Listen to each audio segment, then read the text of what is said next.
नमस्कार, आप देख रहे हैं IBC 24। मैं हूं आपके साथ राहुल सिन्हा। रात 11 बजे की खबरों में सिटी लाइट में आपका स्वागत है। खबरों को देखेंगे विस्तार से। सबसे पहले बात करेंगे गोवर्धन पूजा की।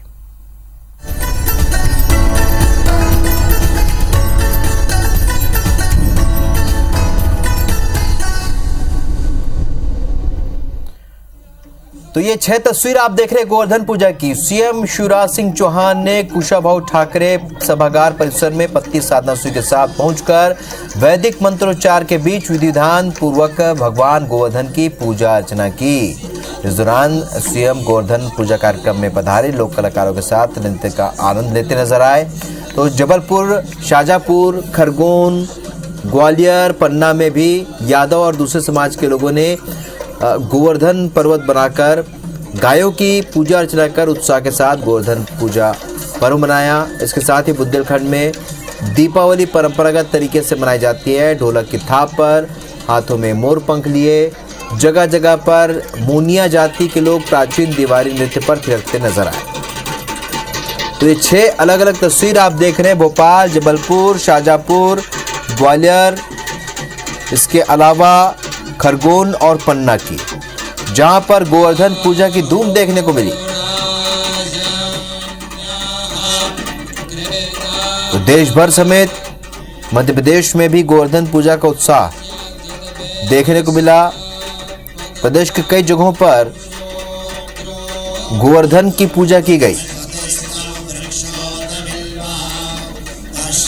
तो ये अलग अलग तस्वीरें बता रही हैं कि प्रदेश के अलग अलग क्षेत्रों में किस तरीके से इस त्योहार का स्वरूप देखने को मिलता है, क्योंकि हर जगह पर वहां के रहवासी वहां की परंपरा के हिसाब से गोवर्धन की पूजा करते हैं। लेकिन कुल मिलाकर गोबर से बने गोवर्धन की पूजा आज की गई। अलग अलग तस्वीरें आपके सामने। पूरे प्रदेश में गोवर्धन पूजा का त्योहार समाज के साथ सरकार ने भी जुड़कर मनाया। और ये महज एक कर्मकांड नहीं है, प्रकृति के प्रति कृतज्ञता भी प्रकट की। और धरती पर आज जो संकट है, ग्लोबल वार्मिंग, क्लाइमेट चेंज, चिंता पूरा विश्व प्रकट कर रहा है। लेकिन हमारे प्रधानमंत्री श्रीमान नरेंद्र मोदी जी ने एक मिशन लाइफ का हमें मंत्र दिया और अपनी जीवन शैली में परिवर्तन लाकर हम कैसे पर्यावरण को बचा सकते हैं, इसका आह्वान किया। इधर छत्तीसगढ़ के मुख्यमंत्री भूपेश बघेल भी परिवार के साथ गोवर्धन पूजा में शामिल हुए। रायपुर स्थित सीएम हाउस में गोवर्धन पूजा के मौके पर खास आयोजन किया गया। तो सीएम हाउस में गायों की पूजा आरती कर गायों को खिचड़ी खिलाकर गोवर्धन पूजा की रस्म निभाई गई। मुख्यमंत्री भूपेश बघेल कौड़ियों से सजी राउत नाचा की वेशभूषा में नजर आए। हाथ में रंगीन लाठी लिए थिरकते नजर आए। मुख्यमंत्री ने राउत नाचा के दोहे भी पढ़े। साथ ही महिलाएं पारंपरिक परिधान पहनकर सुआ नृत्य करती नजर आई। वहीं सीएम हाउस में छत्तीसगढ़ संस्कृति की झलक देखने को मिली। इसके साथ ही कवर्धा, दुर्ग और बालोद जिले के विभिन्न ग्रामीण इलाकों में ग्रामीणों ने बेहद उत्साह और पारंपरिक पूजा अर्चना के साथ गोवर्धन पूजा का पर्व मनाया। तो 4 तस्वीर आपके सामने, रायपुर, कवर्धा, दुर्ग और बालोद की ये तस्वीर। रायपुर में सीएम हाउस में आयोजन हुआ, जहां पर पूरे सीएम हाउस को गांव की तरह सजाया गया था। तो वहीं कवर्धा में भी गोवर्धन की पूजा की गई। दुर्ग में छातागढ़ में गोवर्धन पूजा की गई। तो बालोद में भी गोवर्धन पूजा की धूम देखने को मिली, जहां पर उत्साह से ग्रामीणों ने गोवर्धन पूजा का पर्व मनाया।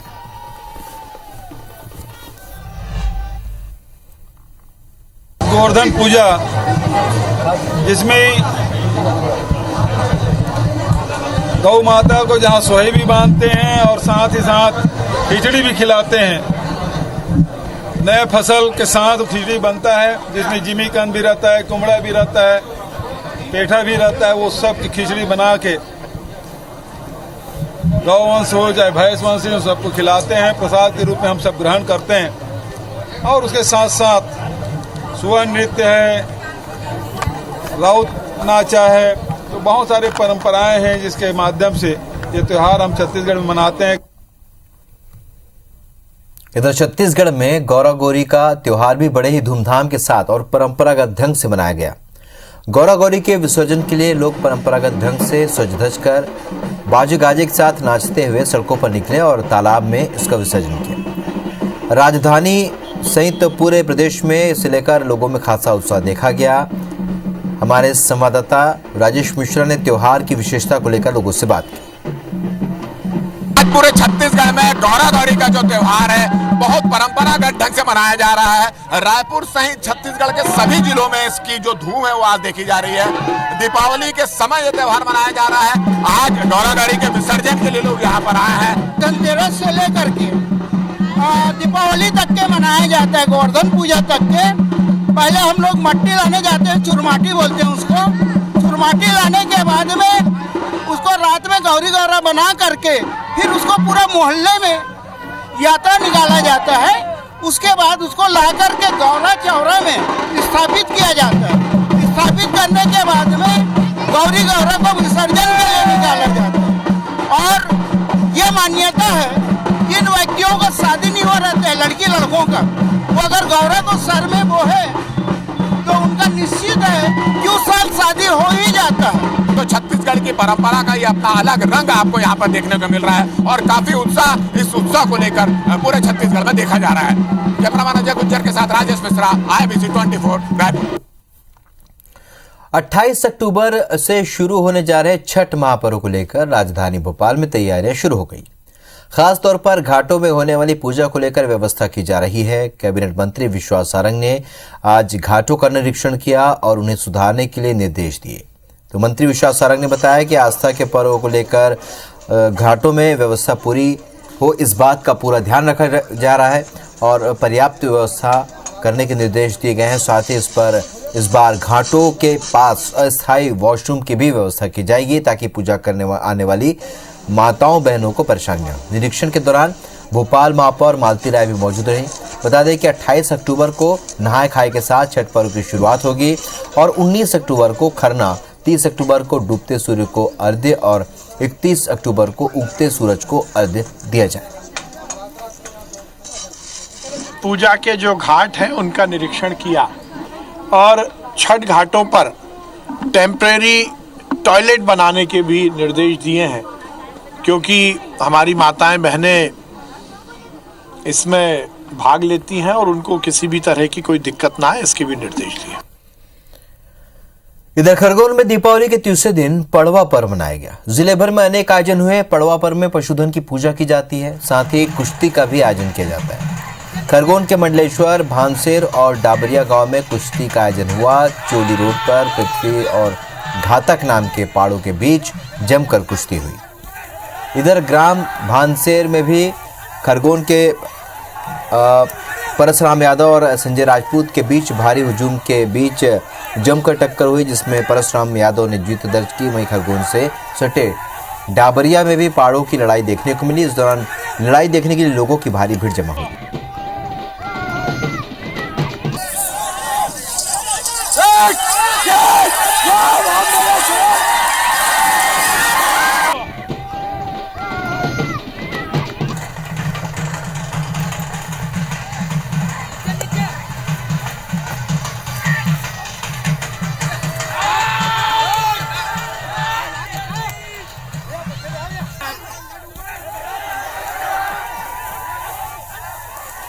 खरगोन की ये तस्वीर आप देख रहे हैं, यहाँ पहाड़ों के बीच कुश्ती करवाई गई। घातक और पृथ्वी,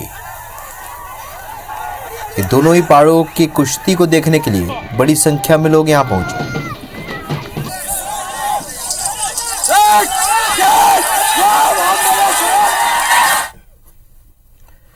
इंदौर के गौतमपुरा में करीब 2 साल बाद पारंपरिक हिंगोट युद्ध का आयोजन किया गया, जिसमें बड़ी संख्या में लोग शामिल हुए। दरअसल दीपावली के बाद पड़वा के दिन गौतमपुरा में हिंगोट युद्ध होता है। भाईचारे के प्रतीक इस युद्ध में तुर्रा और कलंगी नाम के 2 गुट आपस में एक दूसरे पर हिंगोट से वार करते हैं। हिंगोट एक तरह का फल होता है जिसे पेड़ से तोड़ा जाता है और सूखा कर इसे बारूद को भरा जाता है, जो कि रॉकेट की तरह चलता है। हिंगोट युद्ध में कई लोग घायल भी होते हैं। इस बार पुलिस ने व्यापक सुरक्षा के इंतजाम किए थे। हिंगोनिया नामक वृक्ष के ऊपर ये फल लगता है। इस फल को तोड़ने के बाद में एक मशीन के द्वारा इसमें होल किया जाता है, जो कि एक साइड से बड़ा और दूसरी साइड से छोटा होल किया जाता है। एक हम लोग 8 से 10 दिन के प्रोसेस एक बारूद तैयार करते हैं, जो आप देख रहे हैं मेरे सामने। इस बारूद को इसमें भरकर पूरा तैयार किया जाता है। इसके पश्चात एक स्टिक इसके साथ में हम लगा देते हैं, ताकि जिस भी डायरेक्शन में हम ये हिंगोट छोड़े वो सीधा जाए, इधर उधर ना घुसे। भोपाल से एक अहम खबर आपको अपडेट दे दें। मदर इंडिया कॉलोनी में गैस रिसाव के मामले में वाटर फिल्टर प्लांट में लगे सिलेंडर से गैस का रिसाव हुआ और क्लोरीन गैस रिसाव से कई लोगों की तबीयत बिगड़ी। शाहजहानाबाद के मदर इंडिया कॉलोनी का ये मामला है, जहां पर प्लांट के आसपास की बस्ती को खाली कराया गया। नगर निगम इन वाटर फिल्टर की देखरेख करता है। मामले में नगर निगम की लापरवाही सामने आ रही है। फिलहाल मंत्री विश्वास सारंग भी यहां घायलों से मिलने के लिए पहुंचे। ये 2 तस्वीर आपके सामने है। पहली तस्वीर में आप देख सकते हैं यहाँ जो जिनकी तबीयत बिगड़ी इस घटना के बाद, उनसे मिलने के लिए खुद स्वास्थ्य मंत्री विश्वास सारंग अस्पताल पहुंचे और उन्हें सभी से चर्चा की, उनके हालचाल जाना। तो अस्पताल पहुंचने पर मंत्री विश्वास सारंग से चर्चा की हमारी सहयोगी नीलम गुरवे ने।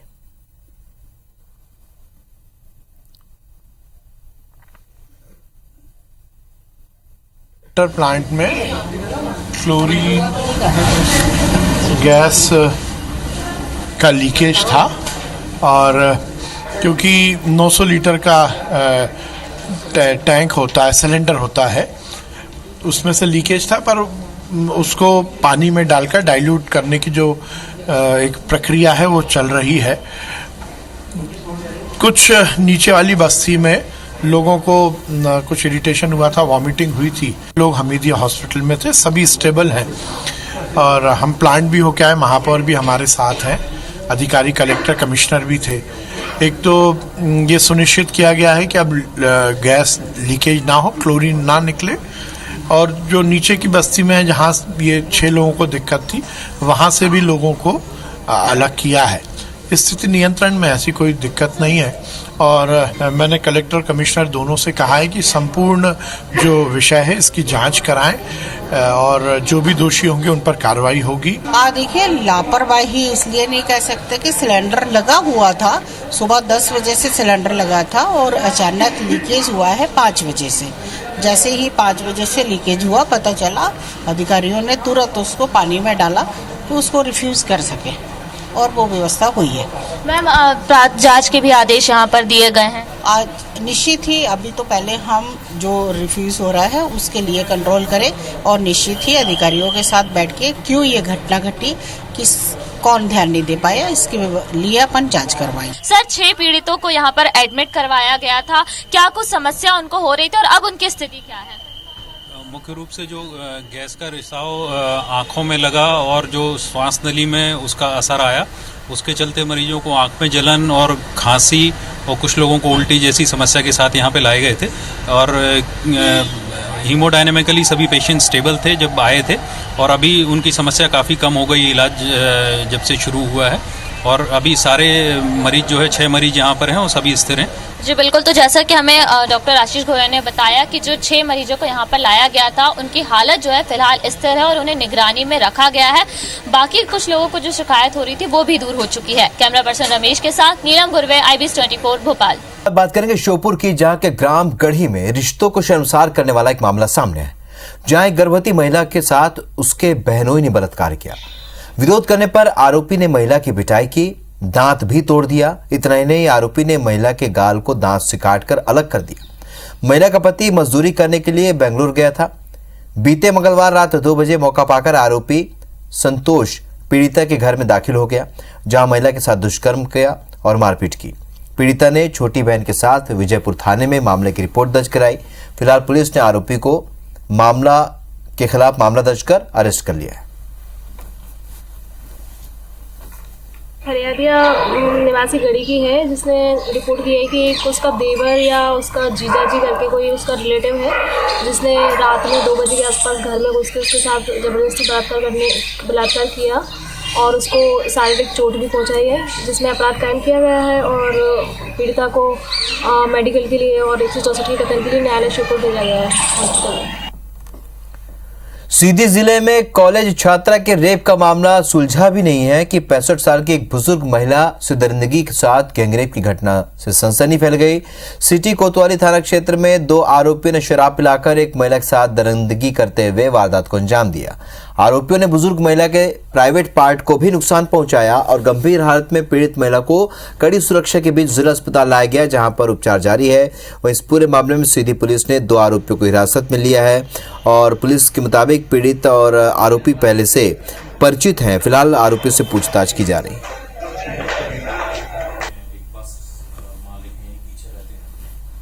65 वर्षीय जो महिला है उसके साथ में जो है रेप की घटनाक्रम आई, जिसमें 2 आरोपियों के बारे में जानकारी प्राप्त हुई थी। पुलिस के द्वारा तत्काल इसकी कार्रवाई करते हुए दोनों आरोपी को इसमें हिरासत में लेते हुए इसमें जो है अग्रिम जो विवेचना की जा रही है। इसे मित्र और एक दूसरे को परिचित भी थे, लेकिन जैसा कि यह पूरा प्रकरण अभी विवेचना में है और विवेचना में जो आए तथ्य उन तथ्यों के आधार पर इस पर जो है अग्रिम कार्रवाई की जा रही है। सरकारी लेट लतीफी के चलते परियोजना की लागत कैसे बढ़ती है और कैसे परियोजना अटक जाती है, इसका एक और उदाहरण सामने आया। लगभग 7 महीने पहले रायपुर स्मार्ट सिटी लिमिटेड ने शहर के कुछ प्रमुख मार्गों में अंडरग्राउंड केबलिंग कार्य करने का फैसला लिया था। इसके लिए बिजली वितरण कंपनी को लगभग 25 करोड़ रुपए का भुगतान कर दिया गया, लेकिन बिजली कंपनी के जिम्मेदार अधिकारियों ने इस परियोजना में गंभीरता नहीं दिखाई और काम शुरू नहीं हुआ। देखते देखते अब परियोजना की लागत जो है वो लगभग 40 करोड़ हो गई है। जानकारी के मुताबिक बिजली कंपनी की ओर से इस कार्य के लिए ऑनलाइन टेंडर बुलाया गया था, लेकिन सभी ठेकेदारों ने लगभग एक जैसा रेट कोट किया, जो कि तय राशि से लगभग 18% ज्यादा था, जिसके कारण टेंडर को रद्द कर दिया गया। उनका ये कहना है कि कार्य को शीघ्र पूरा करना है। विद्युत वितरण कंपनी द्वारा कार्य जल्दी नहीं किया जा रहा, इसलिए हमें राशि वापस कर दिया जाए। राशि वापस करने हेतु हमारे कार्यालय द्वारा उच्च कार्यालय को भेजा गया है, वापसी करने हेतु प्रक्रिया में है। सतना जिले में पीएम आवास योजना में बड़ी धांधली का खुलासा हुआ है। नागौद के रहिकवारा गांव में 55 आवासों के लिए राशि तो निकाल ली गई, लेकिन हितग्राहियों को अब तक नहीं मिल पाई है। पीड़ित हितग्राहियों ने कलेक्टर को शिकायती पत्र देकर जांच की गुहार लगाई। सतना में धनतेरस के दिन राज्य स्तरीय गृह प्रवेशम के जरिए पीएम मोदी और सीएम शिवराज ने प्रदेश के 4,51,000 लोगों को दिवाली पर घर की सौगात दी, लेकिन सतना के ही नागौद इलाके में पीएम आवास योजना में गड़बड़ी सामने आ रही है। 55 हितग्राहियों के नाम से राशि तो निकाल ली गई, लेकिन हितग्राहियों को न तो राशि मिली और न ही आवास। लिहाजा लोगों ने कलेक्टर से जांच की गुहार लगाई है। पैसा निकल गया हमारा 2021 में। पिताजी हमारे गुजर गए थे तो पैसा निकाल लिए, एक किस्त 4 किस्त करके निकाले। यहीं का बैंक लगा है, यहीं का खाता है, सब कुछ यहीं से पैसा निकाल लिए हैं। हमको कुछ नहीं मिला। 65 या 65 लोगों को पैसा निकल चुका है। अब वो पैसा उनके अकाउंट पे नहीं पहुंचा है। अब उनके डॉक्यूमेंट्स लगे हैं, अकाउंट नंबर उनका लेने के बाद उनके अकाउंट में पैसा नहीं पहुंचा। अब जब वो लोग अपनी रजिस्ट्रेशन नंबर को जांच करवाते हैं तो उनके द्वारा मालूम चलता है कि हमारा पैसा निकल चुका है। अब ये पता नहीं उनके अकाउंट में पैसा आया नहीं है, अब ये पैसा किसके अकाउंट में गया है। मेरा पैसा आवास का निकल चुका है साहब, चोरी से मेरे को कोई जानकारी नहीं। मैंने ऑनलाइन में चेक करवाया कि मेरा पैसा आया, मेरा आवास आया कि नहीं आया। तो ऑनलाइन वाले की आपको बोले कि आपका 8वें नंबर में नाम था, आप सरपंच साहब से जाके मिलिए।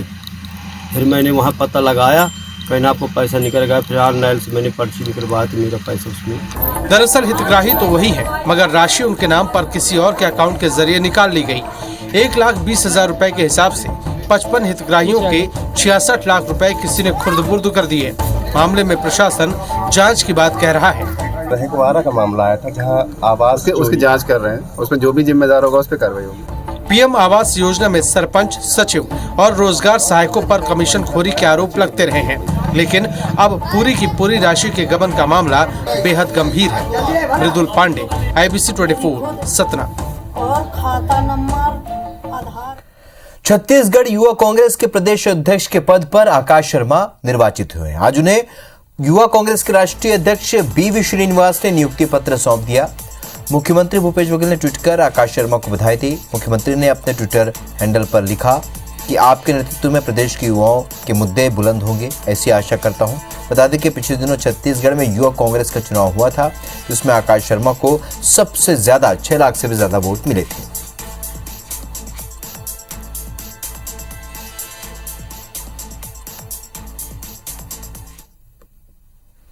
मनेंद्रगढ़ विधानसभा से पूर्व भाजपा के विधायक दीपक पटेल का पार्थिव शरीर आज पंचतत्व में विलीन हुआ। चिरमिरी के मुक्तिधाम में उनके भतीजे देवांग पटेल ने उन्हें मुखाग्नि दी। दीपक पटेल को अचानक सांस लेने में दिक्कत हुई। उन्हें चिरमिरी के सामुदायिक स्वास्थ्य केंद्र में भर्ती कराया गया था, जहां पर इलाज के दौरान उन्होंने अंतिम सांस ली। बताया जा रहा है कि दीपक पटेल को किडनी से संबंधित गंभीर बीमारी थी, जिसका इलाज चल रहा था। अंतिम यात्रा में बीजेपी के प्रदेश अध्यक्ष अरुण साव, भाजपा प्रदेश संगठन महामंत्री पवन साय, केंद्रीय राज्य मंत्री रेणुका सिंह के साथ ही भाजपा कांग्रेस के कई नेता शामिल हुए। अरुण साव ने कहा कि पार्टी ने एक आदर्श कार्यकर्ता, एक सच्चे जनसेवक को खो दिया। पार्टी के लिए बड़ी क्षति है। उनका पूरा जीवन भारतीय जनता पार्टी के लिए समर्पित था।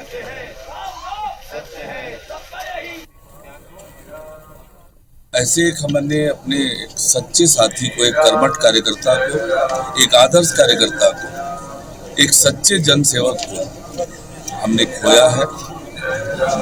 इस प्रकार से उनका पूरा जीवन जनसेवा और पार्टी के लिए समर्पित रहा है। चलो तो सिटी लाइट में फिलहाल इतना, लेकिन ताज़ा अपडेट के लिए आप बने रहिए IBC 24 के साथ। नमस्कार।